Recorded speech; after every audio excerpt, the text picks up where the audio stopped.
ಎಲ್ಲ ವಿದ್ಯಾರ್ಥಿಗಳಿಗೂ ಎಡುಕೇರ್ ಚಾನೆಲ್ಗೆ ಸ್ವಾಗತ.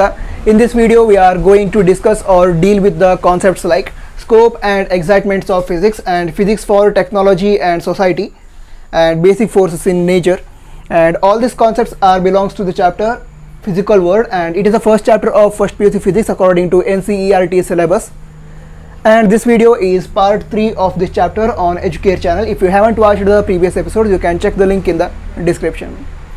Okay, let us start now and begin with scope and excitements of physics.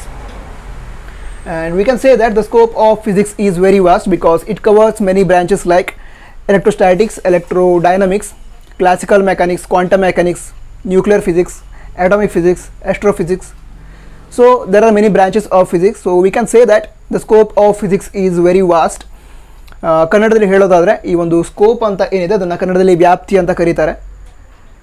ನಾವೇನು ಹೇಳ್ಬೋದು ಅಂತಂದರೆ ಈ ಒಂದು ಭೌತಶಾಸ್ತ್ರ ಅಥವಾ ಫಿಸಿಕ್ಸ್ನ ವ್ಯಾಪ್ತಿ ಏನಿದೆ ಅದು ವಿಶಾಲವಾದದ್ದು ಅಂತ ಹೇಳ್ಬೋದು. ಈಗ ವಾಸ್ಟ್ ಅನ್ನೋ ವರ್ಡನ್ನು ಹೇಳಿದೆ, ಆ ವಾಸ್ಟ್ ಅನ್ನೋ ವರ್ಡ್ ಏನಿದೆ ಅದು ವಿಶಾಲ ಅಂತ ತಿಳಿಸುತ್ತೆ. So we can say that the scope of physics is very vast because there are many branches of physics. ಈಗ ಯಾವುದೋ ಒಂದು ಪರ್ಟಿಕ್ಯುಲರ್ ಬ್ರಾಂಚನ್ನು ತೆಗೆದುಕೊಂಡ್ರು ಕೂಡ ಅಂತ ಹೇಳಿದ್ರೆ, ಈಗ ನ್ಯೂಕ್ಲಿಯರ್ ಫಿಸಿಕ್ಸನ್ನು ತೆಗೆದುಕೊಂಡ್ರು ಕೂಡ ಅದರೊಳಗೂ ಕಲಿಯುವಂಥದ್ದು ಭಾಳಷ್ಟು ಇದ್ದಾವೆ. ಸೊ ಇದೇ ರೀತಿ ಹಲವಾರು ಬ್ರಾಂಚಸ್ಗಳು ಇದ್ದಾವೆ. ಆ ಪರ್ಟಿಕ್ಯುಲರ್ ಬ್ರಾಂಚಲ್ಲೂ ಕೂಡ ಹಲವಾರು ವಿಷಯಗಳನ್ನು ಕಲಿಯೋದಿದೆ. ಅದಕ್ಕೋಸ್ಕರ ನಾವೇನು ಹೇಳ್ಬೋದು, the scope of physics is very vast. ಕನ್ನಡದಲ್ಲಿ ಹೇಳೋದಾದರೆ ಈ ಒಂದು ಭೌತಶಾಸ್ತ್ರ ಅಥವಾ ಫಿಸಿಕ್ಸಿನ ವ್ಯಾಪ್ತಿ ಏನಿದೆ ಅದು ವಿಶಾಲವಾದದ್ದು ಆಗಿದೆ ಅಂತ ನಾವು ಹೇಳಬಹುದು. ಅರ್ಥ ಆಗಿದೆಯಾ? ಸರಿ, ಅರ್ಥ ಆಗಿದೆ ಅಂತ ಅನಿಸುತ್ತೆ. Okay, next excitements of physics. Excitements of physics ಅಂತಂದರೆ ಈಗ ಹಲವಾರು ವಿಷಯಗಳು ಇದ್ದಾವೆ ಅಂತ ಹೇಳಿದ್ರೆ, ಈಗ ಮ್ಯಾಥಮೆಟಿಕ್ಸ್, ಕೆಮಿಸ್ಟ್ರಿ, ಬಯಾಲಜಿ, ನಂತರ ಹಿಸ್ಟ್ರಿ, ಎಕನಾಮಿಕ್ಸ್, ಅಕೌಂಟೆನ್ಸಿ, ಈ ರೀತಿ ಹಲವಾರು ವಿಷಯಗಳು ಅಥವಾ ಸಬ್ಜೆಕ್ಟ್ಗಳು ಇದ್ದಾವೆ. ಇವೆಲ್ಲ ವಿಷಯಗಳು ಇದ್ದರೂ ಕೂಡ ಯಾವುದಾದ್ರೂ ಒಂದು ಪರ್ಟಿಕ್ಯುಲರ್ ವಿಷಯ ಅಥವಾ ಸಬ್ಜೆಕ್ಟ್ನಲ್ಲಿ ಏನಾದರೂ ಹೊಸದು ಕಲಿಯೋದಕ್ಕೆ ಸಿಗತ್ತೆ, ನಮಗೆ ಇಷ್ಟ ಇರುವಂಥದ್ದು, ಆವಾಗೇನು ಮಾಡ್ತೇವೆ ನಾವು ಆ ಒಂದು ವಿಷಯವನ್ನು ಕಲೀಲಿಕ್ಕೆ ಎಕ್ಸೈಟ್ ಆಗ್ತವೆ. ಸೊ ಈ ಒಂದು ಫಿಸಿಕ್ಸ್ ಏನಿದೆ ಅಥವಾ ಭೌತಶಾಸ್ತ್ರ ಏನಿದೆ ಅದರೊಳಗೆ ಅಂಥ ವಿಶೇಷವಾದದ್ದು ಏನಿದೆ, ನಮಗೆ ಇಂಟ್ರೆಸ್ಟ್ ಮೂಡಿಸುವಂಥದ್ದು, ಕ್ಯೂರಿಯಾಸಿಟಿ ಮೂಡಿಸುವಂಥದ್ದು ಏನಿದೆ ಅದನ್ನು ತಿಳಿದುಕೊಂಡ್ರೆ ನಮಗೇನಾಗುತ್ತೆ, ಎಕ್ಸೈಟ್ಮೆಂಟ್ ಆಗುತ್ತೆ. ಏನು, ಈ ಫಿಸಿಕ್ಸನ್ನು ಕಲಿಯೋದ್ರೊಳಗೆ ಎಕ್ಸೈಟ್ಮೆಂಟ್ ಆಗುತ್ತೆ ಅಂತೇಳಿ ಕ್ಯೂರಿಯಾಸಿಟಿ ಮೂಡುತ್ತೆ ಫಿಸಿಕ್ಸನ್ನು ಕಲಿಬೇಕು ಅಂತ. ಸೊ ಅಂತಹ ಪರ್ಟಿಕ್ಯುಲರ್ ಅಥವಾ ಅಂಥ ವಿಷಯಗಳು ಏನೇನು ಇದ್ದಾವೆ ಅಂತ ತಿಳ್ಕೊಳ್ಳೋದಾದ್ರೆ, ಈಗ ಆಸ್ಟ್ರೋಫಿಸಿಕ್ಸ್ ಅಂತ ಹೇಳಿದ್ರೆ ಈಗ ಯಾವುದು ಬಾಹ್ಯಾಕಾಶದ ಬಗ್ಗೆ ಸ್ಟಡಿ ಮಾಡೋದು. ಯಾವುದೀಗ ಹಲವಾರು ನಕ್ಷತ್ರಗಳು ಇದ್ದಾವೆ, ಗ್ರಹಗಳು ಇದ್ದಾವೆ. ನಮ್ಗೆ ಈಗಾಗಲೇ ಗೊತ್ತಿದೆ ಏನು, ಭೂಮಿ ಹಿಡಿದು ಬಾಕಿ ಗ್ರಹಗಳು ಪ್ಲಾನೆಟ್ಸ್ ಏನಿದ್ದಾವೆ ಅವು ಈ ಒಂದು ಸೂರ್ಯ ಅಥವಾ ಸನ್ ಅದರ ಸುತ್ತ ರಿವಾಲ್ವ್ ಆಗ್ತಾ ಇರುತ್ತೆ ಅಂತ ಹೇಳಿದ್ರೆ, all the planets are revolving around the sun. So the force is gravitational force which is responsible for revolving of all the planets around the sun ಅಂತ ಹೇಳಿದ್ರೆ, ಈ ಎಲ್ಲ ಪ್ಲಾನೆಟ್ಗಳೇನಿದ್ದಾವೆ ಅವು ಆ ಒಂದು ಸನ್ ಅಥವಾ ಸೂರ್ಯನ ಸುತ್ತಲಿಕ್ಕೆ ಕಾರಣ ಗ್ರಾವಿಟೇಷನ್ ಫೋರ್ಸ್ ಆಗಿರುತ್ತೆ. ಸರಿನಾ? ಈ ರೀತಿ ಹಲವಾರು ವಿಷಯಗಳನ್ನು ಕಲಿತುಕೊಳ್ತೇವೆ. ಅದೇ ರೀತಿ ಹಲವಾರು ಎಕ್ಸ್ಪೆರಿಮೆಂಟ್ಸನ್ನು ಮಾಡ್ತೇವೆ ಅಂತ ಹೇಳಿದ್ರೆ, ಲ್ಯಾಬೊರೇಟರಿ ಅಥವಾ ಲ್ಯಾಬ್ ಇರುತ್ತೆ ಈ ಸೈನ್ಸ್ ಸ್ಟೂಡೆಂಟ್ಸಿಗೆ. ಸೊ ಅದರೊಳಗೆ ಏನು ಮಾಡ್ತೇವೆ, ನಾವು ಹಲವಾರು ಎಕ್ಸ್ಪೆರಿಮೆಂಟ್ಸನ್ನು ಕಂಡಕ್ಟ್ ಮಾಡ್ತೇವೆ. ಈಗ ಎಕ್ಸ್ಪೆರಿಮೆಂಟ್ಸ್ ಅಂದರೆ ಏನೀಗ ಕೆಲವೊಂದು ಫಿನಾಮಿನಸನ್ನು ನೋಡಿರ್ತೇವೆ, ಅದಕ್ಕೆ ರಿಲೇಟೆಡ್ ಆಗಿರುವ ಒಂದು ಎಕ್ಸ್ಪೆರಿಮೆಂಟ್ಸನ್ನು ಮಾಡ್ತೇವೆ. ಅದರಿಂದ ನಮಗೇನಾಗುತ್ತೆ, ಇದನ್ನು ನಾವು ಡೈರೆಕ್ಟಾಗಿ ಎಕ್ಸ್ಪೆರಿಮೆಂಟ್ ಮಾಡಿ ಕಲ್ತಿರೋದ್ರಿಂದ ಹೊರಗಡೆ ಇರಬೇಕಾದ್ರೆ ಏನಾದರೂ ನೋಡಿದರೆ ಹಾಂ ಇದು ನಾವು ಅವಾಗ ಎಕ್ಸ್ಪೆರಿಮೆಂಟ್ ಮಾಡಿದ್ವಲ್ಲ ಆ ರೀತಿ ಇದು ನಡೆಯುತ್ತೆ. ಸೊ ರಿಲೇಟ್ ಮಾಡ್ಕೊಂಡು ನಾವು ಅದನ್ನು ಅರ್ಥ ಮಾಡ್ಕೊಳ್ಬೋದು. ಇದಕ್ಕೆ ಸಹಾಯ ಆಗುತ್ತೆ. ಅದ್ರ ಇನ್ವೆನ್ಷನ್ಸ್ ಆಗ್ತಾ ಇರುತ್ತೆ, ಕಂಟಿನ್ಯೂಸ್ ಇನ್ವೆನ್ಷನ್ ಆಗ್ತಾ ಇರುತ್ತೆ ಸೈನ್ಸ್ ಫೀಲ್ಡಲ್ಲಿ.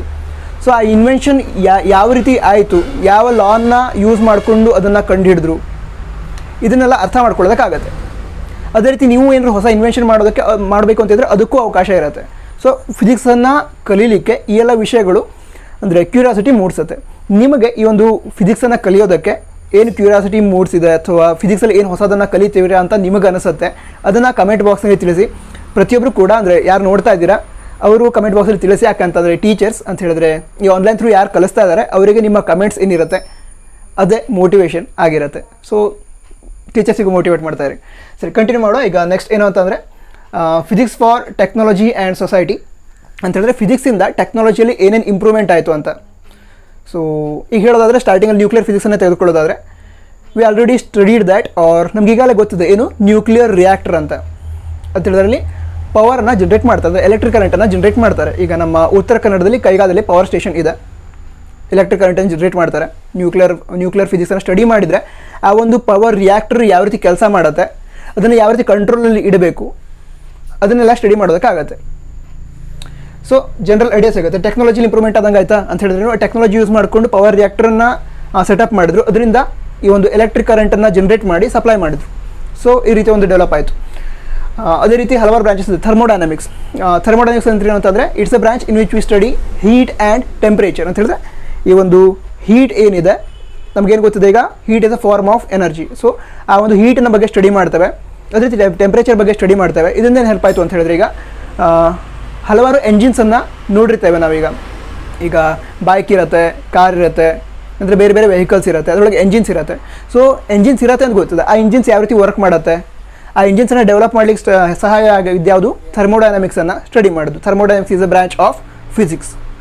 ಸೊ ಈ ರೀತಿ ಹಲವಾರು ಬ್ರಾಂಚ್ಗಳಿದ್ದಾವೆ. ಆ ಬ್ರಾಂಚಸ್ಗಳನ್ನು ಸ್ಟಡಿ ಮಾಡಿದ್ರಿಂದ ಏನಾಯಿತು, ನಮಗೆ ಹೊಸ ಹೊಸ ಟೆಕ್ನಾಲಜಿನ ಡೆವಲಪ್ ಮಾಡೋದಕ್ಕೆ ಆಯ್ತು. ಈಗ ಅಂತ ಹೇಳಿದ್ರೆ ಈಗ ಮೊಬೈಲನ್ನು ಯೂಸ್ ಮಾಡ್ತಾ ಇದ್ದಾವೆ. ಈಗ ನೀವು ನೋಡ್ತಾ ಇದ್ದು ಮೊಬೈಲಲ್ಲಿ ಯೂಸ್ ಮಾಡ್ತಾ ಇದ್ದೀರಾ, ಇಂಟರ್ನೆಟನ್ನು ಯೂಸ್ ಮಾಡ್ತಾ ಇದ್ದೀರಾ.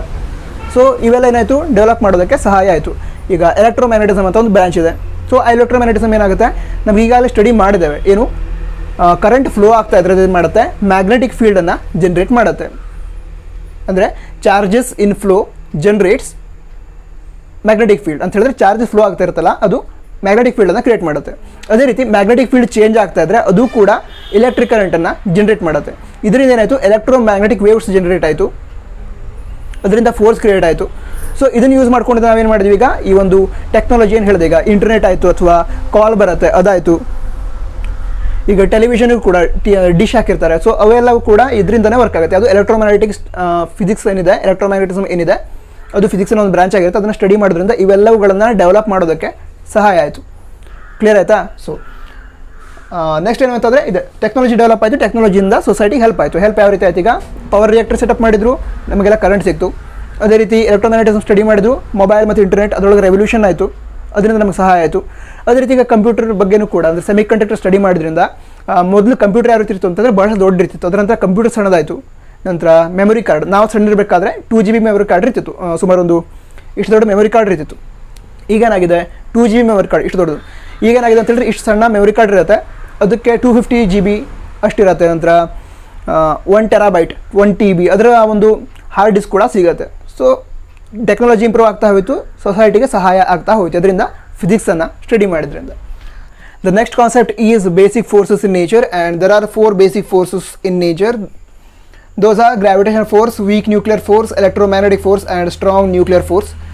And the first one is gravitational force, and we can define gravitational force like this: the force of attraction between any two bodies by virtue of its mass is called gravitational force.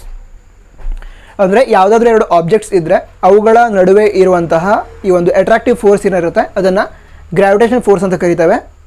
ಆ ಒಂದು gravitation force ಏನಿರುತ್ತೆ ಅದು by virtue of masses ಆಗಿರುತ್ತೆ ಅಂತ ಹೇಳಿದ್ರೆ ಆ objects ಏನಿರುತ್ತಲ್ಲ ಅದರ mass ಮೇಲೆ ಡಿಪೆಂಡ್ ಆಗಿರುತ್ತೆ. ಕನ್ನಡದಲ್ಲಿ ಮಾಸ್ ಅನ್ನಲಿಕ್ಕೆ ದ್ರವ್ಯರಾಶಿ ಅಂತ ಕರಿತೇವೆ.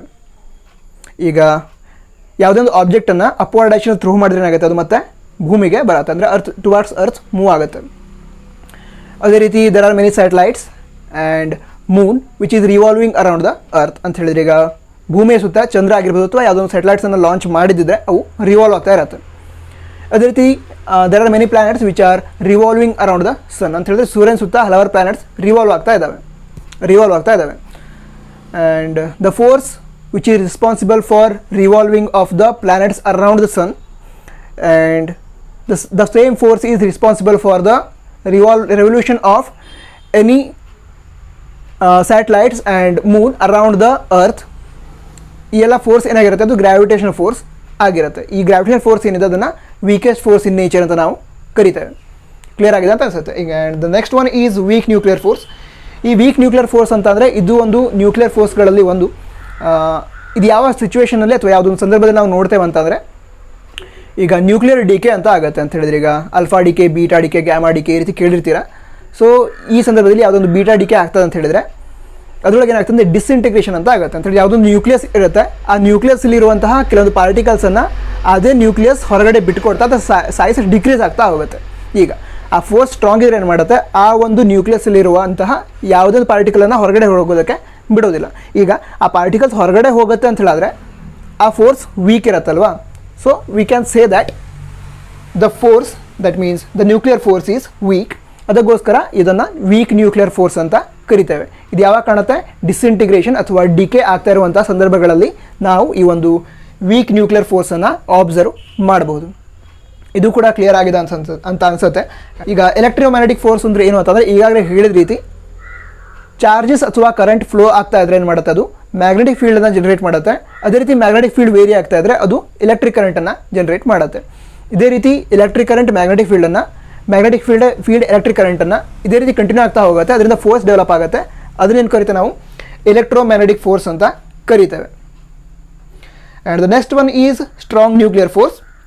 ಇದು ಕೂಡ ನ್ಯೂಕ್ಲಿಯರ್ ಫೋರ್ಸ್. ಈಗ ನ್ಯೂಕ್ಲಿಯಸ್ಸಲ್ಲಿ ಏನಿದೆ ಅಂತ ನಮ್ಗೆ ಗೊತ್ತಿದೆ, ಯಾವ ಪಾರ್ಟಿಕಲ್ಸ್ ಇರುತ್ತೆ ಅಂತ. ಯಾವುದು? ಪ್ರೋಟಾನ್ ಮತ್ತು ನ್ಯೂಟ್ರಾನ್ಸ್ ಇರುತ್ತೆ. The force which binds the proton and neutron together is called strong nuclear force. ಇದನ್ನು ಸ್ಟ್ರಾಂಗ್ ನ್ಯೂಕ್ಲಿಯರ್ ಫೋರ್ಸ್ ಅಂತ ಯಾಕೆ ಕರೀತಾರೆ ಅಂತಂದರೆ, ಈಗ ನ್ಯೂಕ್ಲಿಯಸ್ ಒಳಗೆ ಏನಿರುತ್ತೆ ಅಂತ ಹೇಳಿದ್ರೆ ನಾನೀಗ ಪ್ರೋಟಾನ್ ಮತ್ತು ನ್ಯೂಟ್ರಾನ್ ಇರುತ್ತೆ ಅಂತ ಹೇಳಿದೆ, ಅವು ಬೈಂಡ್ ಆಗಿದ್ದಿರುತ್ತೆ. ಅವುಗಳನ್ನು ಸೆಪ್ರೇಟ್ ಮಾಡಲಿಕ್ಕೆ ತುಂಬ ಕಷ್ಟ ಆಗುತ್ತೆ. ಅಂದರೆ ಭಾಳಷ್ಟು ಎನರ್ಜಿನ ಸಪ್ಲೈ ಮಾಡಬೇಕಾಗುತ್ತೆ ಅದನ್ನು ಸೆಪ್ರೇಟ್ ಮಾಡಲಿಕ್ಕೆ ಆಗೋದಿಲ್ಲ ಅಂತಲ್ಲ, ಆಗುತ್ತೆ. ಸೆಪ್ರೇಟ್ ಮಾಡೋದಿದ್ರೆ ಭಾಳಷ್ಟು ಎನರ್ಜಿ ಸಪ್ಲೈ ಮಾಡಬೇಕಾಗತ್ತೆ. ಸೊ ಅದಕ್ಕೋಸ್ಕರ ಆ ಒಂದು ಫೋರ್ಸ್ ಏನಿದೆ, ಅಂದರೆ ಆ ನ್ಯೂಟ್ರಾನ್ ಮತ್ತು ಪ್ರೋಟಾನನ್ನು ಬೈಂಡ್ ಮಾಡಿದ ಫೋರ್ಸ್ ಏನಿದೆ ಅದನ್ನು ತುಂಬ ಸ್ಟ್ರಾಂಗ್ ಆಗಿದೆ ಅಂತ ನಾವು ಹೇಳ್ಬೋದು. ಸ್ಟ್ರಾಂಗಾಗಿ ಹೇಳ್ಬೋದಲ್ಲ, ಸ್ಟ್ರಾಂಗಾಗಿ ಇರುತ್ತೆ. So we call it as strong nuclear force. ಇವೆಲ್ಲ ಕಾನ್ಸೆಪ್ಟ್ ಕ್ಲಿಯರ್ ಆಗಿದೆ ಅಂತ ಅನಿಸುತ್ತೆ. ಈಗ ಈ ಒಂದು ಚಾಪ್ಟರ್ ಏನಿದೆ ಫಿಸಿಕಲ್ ವರ್ಡ್, ಅದು ಕಂಪ್ಲೀಟ್ ಆಗಿದೆ. ಇದರೊಳಗೆ ಮತ್ತು ಕೆಲವು ಕಾನ್ಸೆಪ್ಟ್ಗಳು ಇರುತ್ತೆ. ಯಾವುದು? ಈಗ ಸೈಂಟಿಸ್ಟನ್ನು ಹೆಸರನ್ನು ಕೊಟ್ಟಿದ್ದಾರೆ, ಅದೇ ರೀತಿ ಅವರ ಇನ್ವೆನ್ಷನ್ಸನ್ನು ಕೊಟ್ಟಿದ್ದಾರೆ. ಬುಕ್ಕಲ್ಲಿ ಇದೆ, NCERT ಬುಕ್ಕಲ್ಲಿ ಇದೆ, ಅದನ್ನು ನೋಡ್ಕೊಳ್ಳಿ. ಬರುತ್ತೆ ಎಕ್ಸಾಮಿಗೆ 1 ಮಾರ್ಕ್ ಯಾವ ರೀತಿ ಬರುತ್ತೆ. ಸೊ ಅದು ಇನ್ವೆನ್ಷನ್ಸನ್ನು ಅದನ್ನು ಚೆಕ್ ಮಾಡಿ, ಮತ್ತು ಈ ಒಂದು ಕ್ಲಾಸ್ ಹೇಗಾಯಿತು ಅಂತ ಅದನ್ನು ಕೂಡ ಕಮೆಂಟ್ ಬಾಕ್ಸ್ನಲ್ಲಿ ತಿಳಿಸಿ. ಈಗಾಗಲೇ ಹೇಳಿದ ರೀತಿ ನಿಮ್ಮ ಕಮೆಂಟ್ಸ್ ಏನಿರುತ್ತೆ ಅದು ನಮಗೆ ಮೋಟಿವೇಟ್ ಮಾಡುತ್ತೆ, ಎಲ್ಲ ಟೀಚರ್ಸಿಗೂ ಕೂಡ. ಅದಕ್ಕೋಸ್ಕರ ಯಾವುದೇ ಒಂದು ವಿಡಿಯೋನ ನೋಡಿದರೆ ನಿಮ್ಗೆ ಇಷ್ಟ ಆದರೆ ಕಮೆಂಟ್ ಮಾಡೋದನ್ನು ಮರಿಬೇಡಿ. ಸರಿ, ಮುಂದಿನ ಕ್ಲಾಸ್ಗಳನ್ನು ಮುಂದಿನ ದಿನಗಳಲ್ಲಿ ತೆಗೆದುಕೊಳ್ತೇನೆ. All the best. Jai Hind. Vande Mataram.